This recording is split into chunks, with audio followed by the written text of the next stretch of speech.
Good morning, everyone. This morning we're going to be looking at the final lesson in the kinematics unit.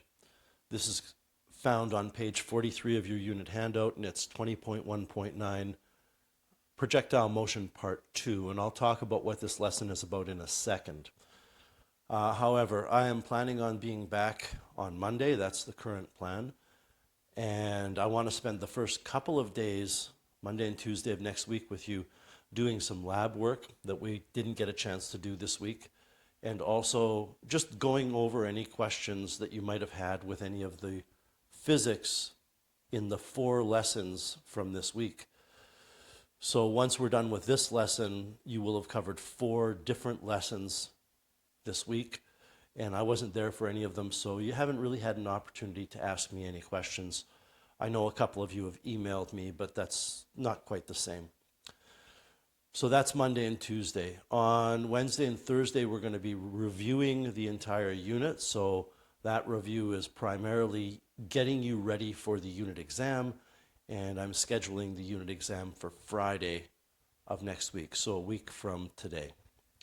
What we're doing in this lesson today is we are solving problems involving projectile motion where the objects are launched at an angle.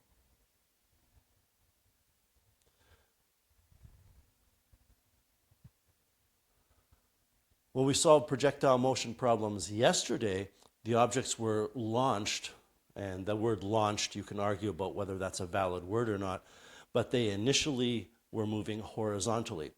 And the initial vertical component of the velocity in those cases was 0, and the horizontal velocity was whatever the speed of the object had when it left the surface. I want you to notice, and I didn't stress this yesterday for some reason, but I want you to notice when I talk about the vertical component of the velocity, I don't just say vertical component. I have to say it's the initial vertical component, because the vertical component in projectile motion is going to change continually throughout the path. Whereas when I talk about the horizontal velocity, I don't say initial horizontal velocity. I just say the horizontal velocity. And that's because that horizontal velocity is not going to change. Once again, from yesterday, the vertical motion is accelerated motion, whereas the horizontal motion is uniform motion, motion with a constant velocity. So yesterday, and this is an example from yesterday, this was one of the examples. And if I were to draw a vector showing the velocity of the car immediately when it leaves the edge of the table, that's the velocity of the car to begin with. And that velocity at the beginning is 4 meters per second to the right.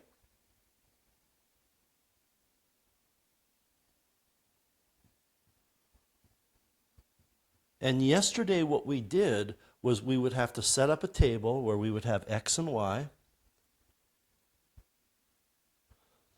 And we ended up putting for the velocity in the x direction 4 meters per second. And for the initial velocity in the y direction, we put 0. And that's because when you look at this vector, when you look at the vector that I've drawn,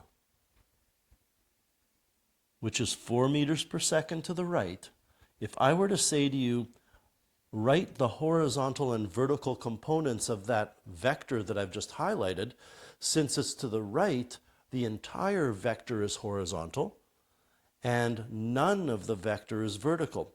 And that's why we are able to say VI is 0 on the vertical side of things in terms of its vertical motion.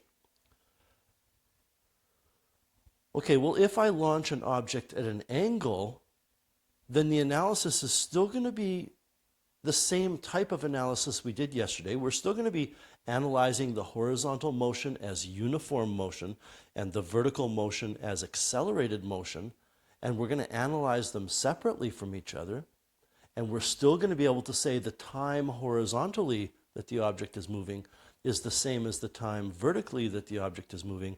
The difference is the initial vertical velocity will no longer be 0. And we're going to have to do a quick little calculation to begin with to determine what that initial vertical velocity is. Again, yesterday we just said VI was 0. However, today VI is not going to be 0. Example 1 tells you a ball is thrown with a speed of 18 meters per second at an angle of 38 degrees above the horizontal. And it says determine the time that the ball is in the air, the maximum height of the ball, and how far away from where it was thrown it lands.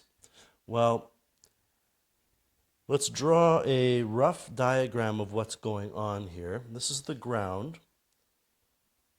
The ball is going to be launched from a particular point with a particular speed and an angle of 38 degrees above the horizontal.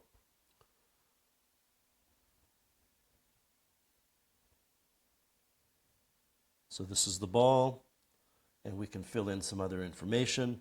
This is 38 degrees above the horizontal. I believe this was 18 meters per second. I want to go back and check those numbers. And they are correct. Now, it's very important that you understand the ball doesn't travel in the direction of that arrow. That's the direction the ball is traveling at the very beginning.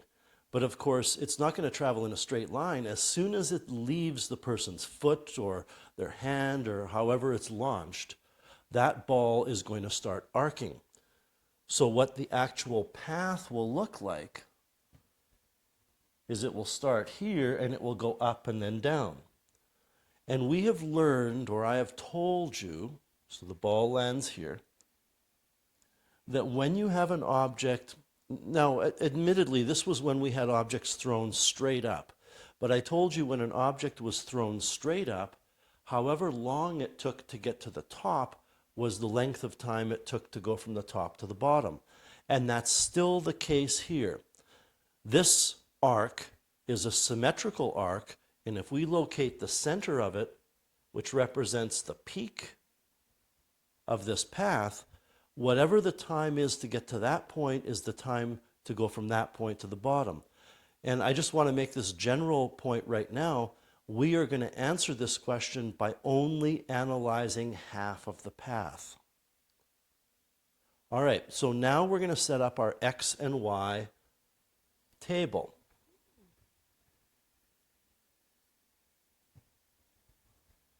It doesn't matter that it was launched at an angle. The X component is still uniform motion in terms of what's going on, and the Y components will still describe uniform acceleration.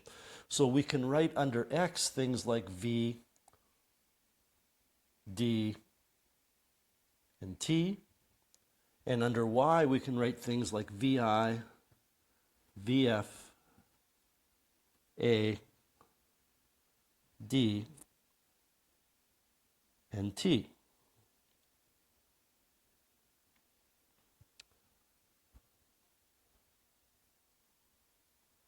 What we can put for VF is 0 because the path we are looking at here is only the path from the beginning to the top. So the final velocity, and this is in the vertical column, the final velocity at this point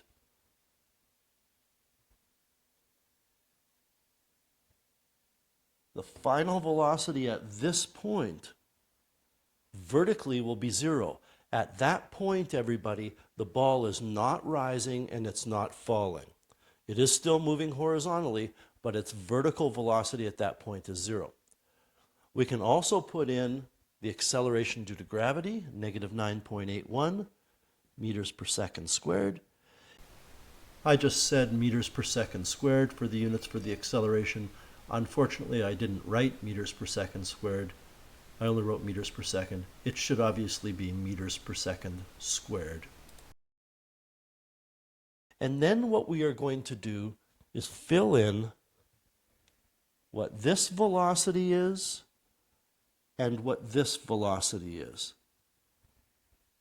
And we're going to do so by finding the components of that vector that I've drawn. So I'm going to pull that vector off of the diagram just so you can see what I'm referring to.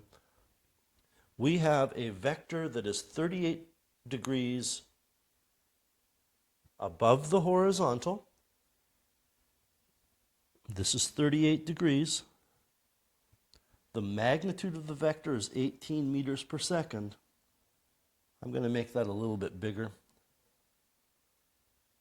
And what we need to do is find the horizontal and vertical components of that vector. This will be the horizontal component. This will be the vertical component. And what we're really doing here, I don't know what day of the week it was. I want to say Monday. Maybe it was Tuesday. What we're really doing is finding the components of this vector just by using SOHCAHTOA. And it's something, this set of calculations to find those two sides, it's something that I think everybody should be able to do without my help, but I want to add one more piece of information. Whatever we get for the adjacent side, this will be the V that goes in the X column. And whatever we get for the opposite side, this will be the V that goes in the Y column for the initial velocity. Because as soon as time starts happening, that initial velocity is going to decrease because of the acceleration being negative 9.81. So how would we do this? We can write sine of 38 degrees equals the opposite side. It's the vertical component of the velocity to begin with. That's the opposite side over the hypotenuse, which is 18. And then, of course, to find the adjacent side, we can write cosine of 38 degrees equals the adjacent side, which is the horizontal component of the velocity, over 18.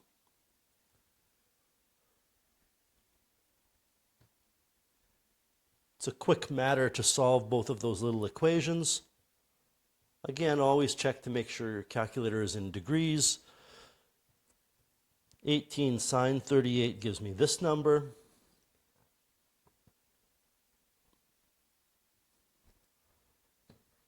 (18 cosine 38 gives me this number. So be very careful here. I've written the sine calculation to the left and the cosine calculation to the right, but the cosine calculation, which gives us 14.18, is actually giving us the horizontal component. So the horizontal component of the velocity is 14.18.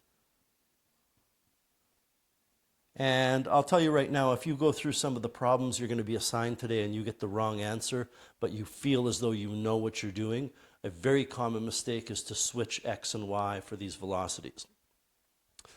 So again, that's the horizontal component that we just wrote down. The 14.18 is this. It's the horizontal component of that vector diagram, and that means it's the velocity that the object has horizontally, which doesn't change because gravity doesn't act horizontally. Gravity acts downward. And then we also got 11.08 for the vertical component.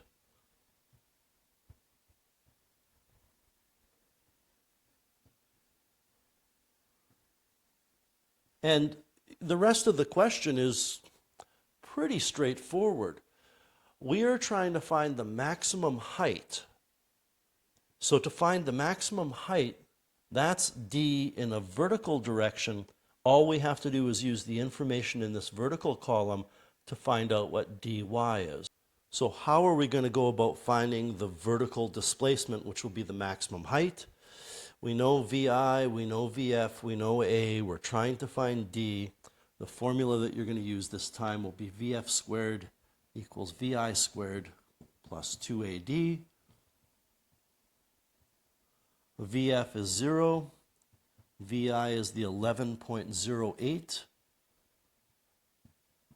Then we have 2 times negative 9.81 times d. What you're going to have to do is calculate this 11.08 squared and subtract it to the other side, where it's going to become some negative number, and then you will have to divide by both 2 and by negative 9.81. So what this is going to look like on the calculator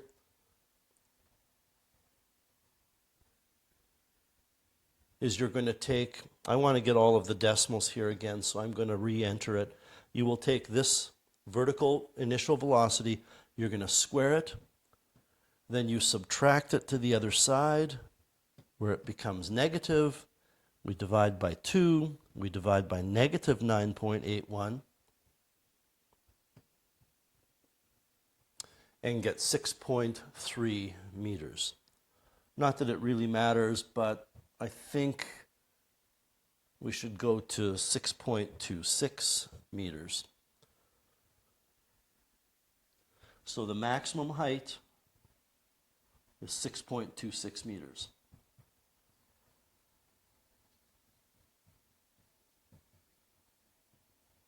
What else were we asked to find? Well, we were asked to find the total time in the air. Well, I'm going to still stay with the vertical column here. I know that to get to the highest point was 6.25 meters. And now what I'm going to do is I'm going to find the time to the maximum point. Again, I'm sticking with VF equals 0 because that's only half the trip. So what I'm going to do is I'm going to find the time in this column. And in order for me to find the time, there are a couple of equations I could use. I would probably use acceleration equals VF minus VI over t. So we would have negative 9.81 equals VF, which is 0, minus VI, which is that 11.08 over the time. The time is going to be negative 11.08 divided by negative 9.81.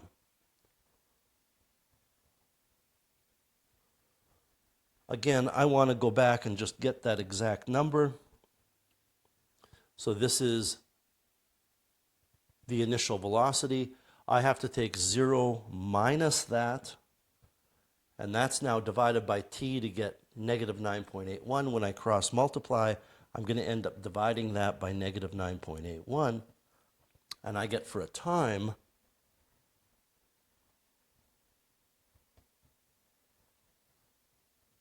about 1.13 seconds. However, that is not the total time in the air. If we go back and look at the diagram, that means it's 1.13 seconds to get to here, but it's also going to be 1.13 seconds to get back to the ground. So we're going to have to double that time. The total time in the air will be equal to 2 multiplied by 1.13 seconds, which gives 2.26 seconds. The last thing we are going to do is find out how far it travels horizontally. Now, if we figured out that this time in our table is 1.13 seconds, I've taught you that these two times are equal. And that's true. This will be 1.13 seconds. However, when we do our calculation in the x column and we take the speed times the time to get the distance, that will only be the horizontal distance to that maximum point. So when we take that speed times the time in the x column, we have to double the answer. If I take that answer and I multiply by that 14.18 meters per second, I get this distance. So I'm taking speed times time to get 16 meters.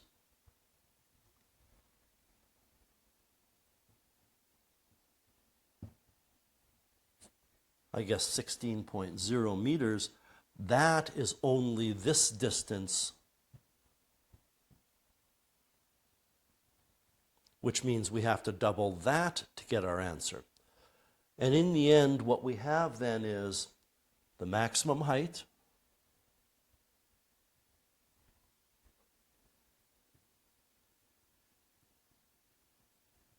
was 6.25 meters. The total time in the air is 2.26 seconds, and the total horizontal distance traveled by the ball, or whatever it is 32 meters. And that's the solution to the first question. All right, example number 2. A lawn dart is thrown at an angle of 49 degrees above the horizontal. So it's interesting to note here that you don't know the speed that it was thrown at, you only know the angle. And it ends up landing 15 meters away from where it was thrown. What was the speed that it was thrown at? Now, I have to change my note package. It is possible to solve this problem with only the information given. But I would say that it requires at least a Math 20 level understanding of trigonometry, maybe even a Math 30 level understanding of trigonometry.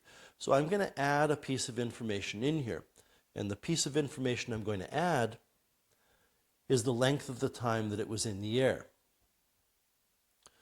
Now, what we can do here, and this is not going to be a lengthy solution, it's going to be very, very simple, is we can take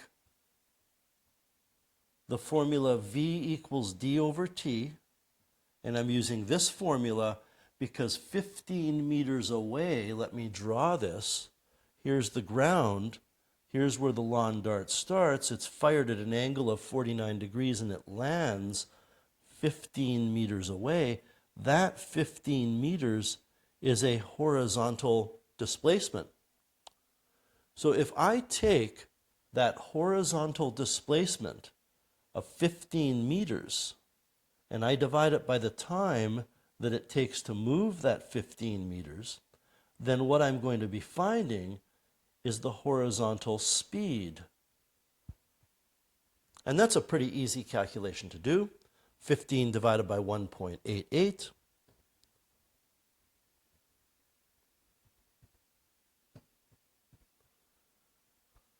gives me 7.9787, etc., meters per second.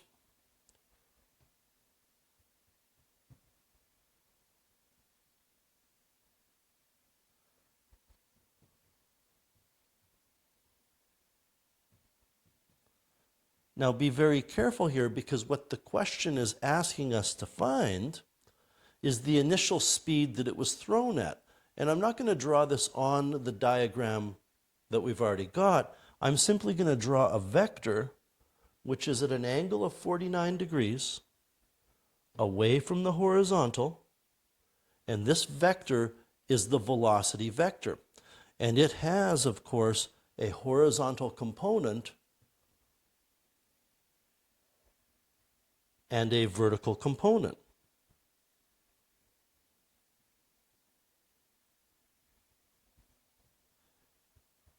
And normally with these projectile motion problems, you have the angle and you have the length of the velocity vector and you use it to find the x and the y components.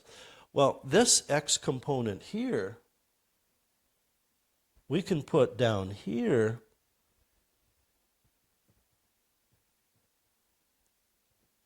and essentially work backwards. Normally you know the hypotenuse and you want to find the horizontal or the vertical components. Here we know a horizontal component, we can find the hypotenuse. The trigonometry is still basic trigonometry. You're going to write cosine of 49 degrees equals the adjacent side, which is that component that we've determined, over the hypotenuse, which will actually be the true amount of the velocity to begin with. So when we solve that, we're going to end up with V equals 7.9787 divided by cosine of 49.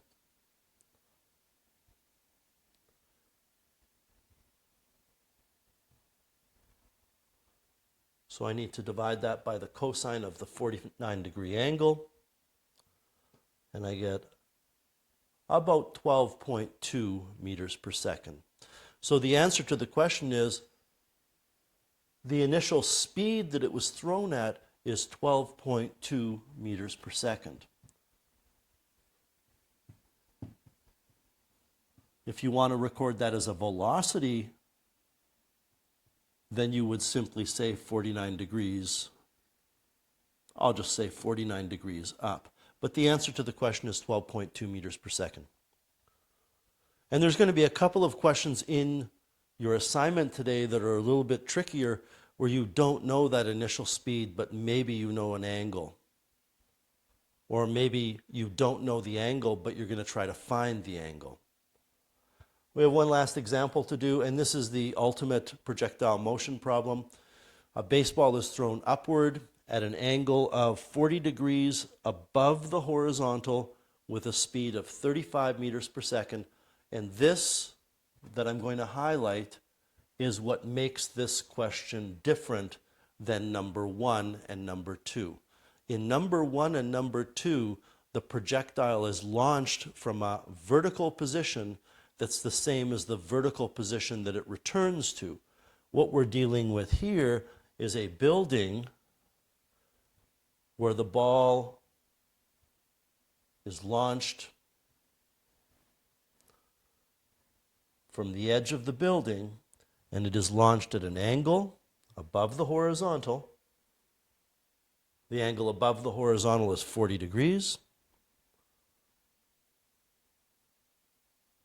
So this is a picture showing the instant that it's launched. Of course, we know that what's going to happen is it will not follow that direction. It immediately changes direction, and then it's going to hit the ground somewhere.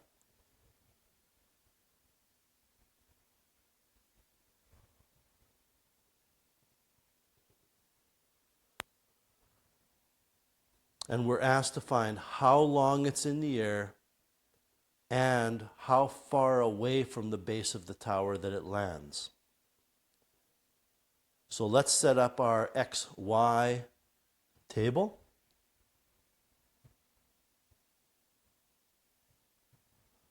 Remember, X for projectile motion is uniform motion, which means we use speed, distance, and time.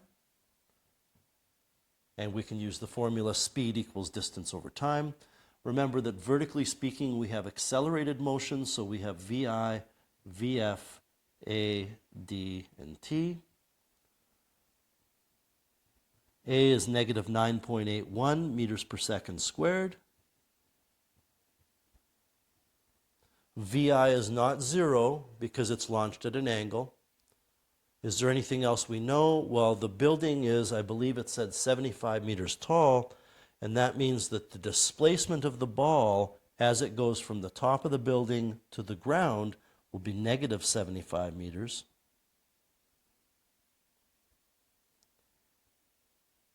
And we can find VI. Remember that what I'm about to highlight here, this and this, are going to be found by looking at the components of the initial velocities vector. We need to take the information in the question and find a horizontal component and a vertical component. You know, those lines that I've drawn are velocities. They are not saying the ball travels a certain distance. Those are instantaneous velocities. If I fill in the information, this is 35 meters per second. This is 40 degrees. This bottom piece of the diagram is the horizontal component, which will be a velocity in the horizontal direction. This opposite side is a vertical component, and it's the initial vertical component. You're going to use sine of theta equals opposite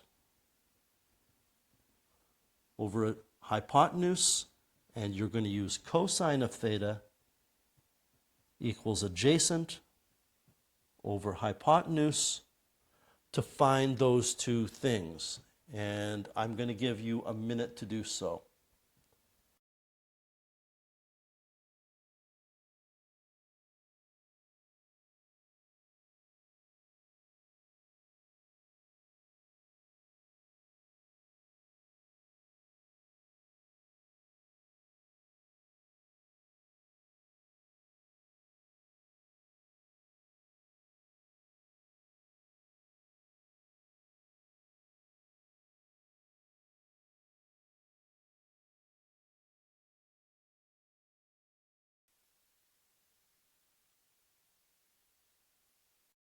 I think many of you are getting used to the idea that as long as, and again, I've mentioned this numerous times, as long as your angle is above the horizontal or below the horizontal, sine will always give you a vertical component, cosine will always give you a horizontal component. So what I end up with here for the vertical component, which is what I've highlighted in green, is going to be 35 sine 40. 35 sine 40. This is the vertical component.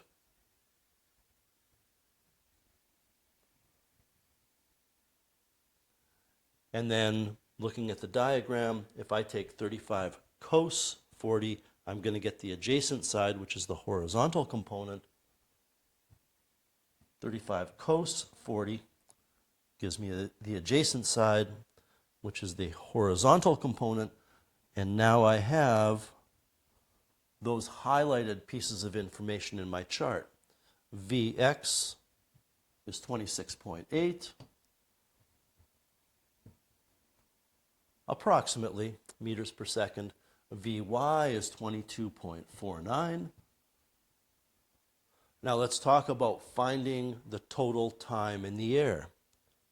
The total time in the air can be found using the information on the right-hand side. You have three pieces of information. However, you cannot find the time directly here. If you try to find the time directly with a single equation, then you are going to be stuck with using this formula and trying to find time, but the time appears in two terms, and that's a dead end. We've talked about this before. So what we do instead is we find VF first. And we can find VF using VF squared equals VI squared plus 2AD. And I feel as though I don't think we really need to write much down here. We're trying to find VF. VI, A, and D are right in front of us. Why don't we just put them in our calculator? I need to take VI squared. Let me get it up here again as an exact value. This is my VI vertically. I need to square that and then add 2 times negative 9.81 times negative 75 and get this number. And then I need to take the square root to get VF. So I end up with VF equals 44.47. However, it's plus or minus 44.47. And what you need to do now is ask yourself, when the ball reaches the ground, will the final vertical velocity be positive or negative? Well, the ball will be moving down, and that means that it's negative. And everything I'm talking about here that I've written in red and that I'm writing in red, we've talked about before when objects are thrown straight up, but not at an angle. Now you can find the time. I would find the time in this column using acceleration equals VF minus VI over t, which means the time is going to be equal to VF minus VI over A. And again, we've done these calculations numerous times. I'm not going to show my substitution here. Obviously, if this were an assignment or an exam where I expected you to show your work, you would show the substitution. However, I am in teaching mode right now, and you should be in learning mode. And writing it down is not really the point. So I need to take VF. Be careful, it's negative of that. This is my VF that you're looking at on my calculator screen, minus the VI, which is 22.49. I need to hit equals and then divide by negative 9.81, which is the acceleration due to gravity. So the baseball, or whatever it is in the air for approximately 6.83 seconds.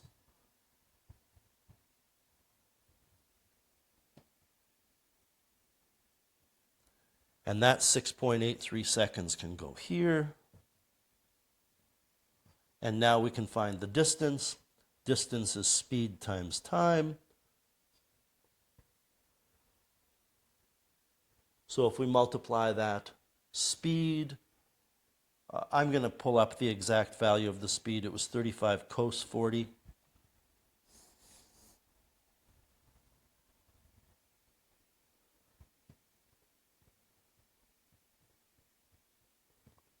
It's 26.8115551 times the time of the 6.825756.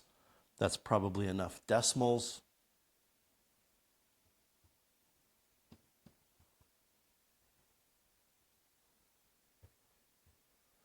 .825756. I get 183 meters.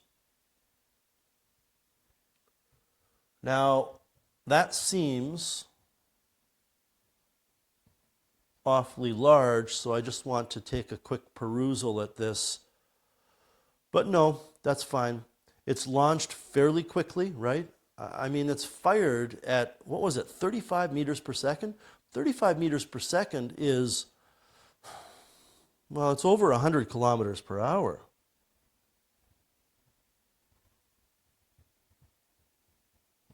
So it's fired at 122.5 kilometers per hour. From the top of a 75-meter tall building, it is going to move quite far.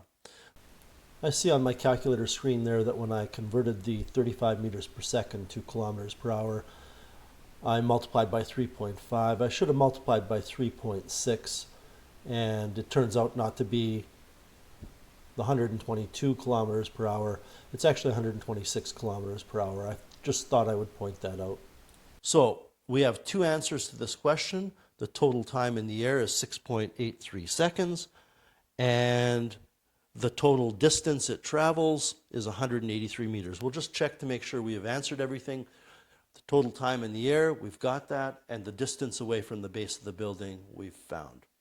There's one other thing that you could be asked here, but I didn't include it in this example. What is the maximum height? So you might want to give some thought to that. Your assignment, questions 1 to 8 and number 9 on page 45 of the handout. Number 9 is a challenge problem, and I think there's a couple from 1 to 8 which are pretty slippery as well. Do your best. Remember, I'm back Monday, hopefully, so you'll be able to ask any questions about any of these. If you do get those all done, go back and make sure you finish any assigned problems from the handout that you have not yet completed. And I might give you a little quiz on Monday or Tuesday. If I do, it's going to have something to do with navigation, maybe a boat in a river, and or a projectile motion problem. But I'll be honest with you, I'm leaning towards Tuesday because I think a quiz on Monday would be unfair if I've been gone a week. So in fact, I will make that decision right now. Expect a quiz on Tuesday. And then on Monday when I'm there, I'll talk more about the quiz. In the meantime, I hope that that lesson made sense. You were able to follow it. I hope that you have a fantastic rest of the day and a wonderful weekend. And I'm really looking forward to seeing everybody on Monday. I've missed you all and I've missed being there. So hopefully I'll see you in a few days. Take it easy.